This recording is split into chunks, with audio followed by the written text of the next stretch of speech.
achieve higher yields from every crop, ensuring even greater rewards for our hardworking farmers and food security for all Kenyans. Additionally, we aim to free our livestock from deadly infectious diseases, alleviating the fears of pastoralists and stock keepers from devastating outbreaks. This is why the nationwide livestock vaccination campaign will be a game changer.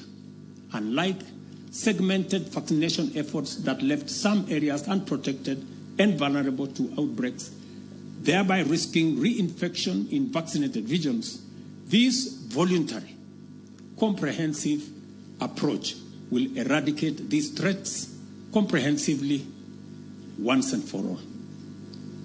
Mark my words, I said voluntary.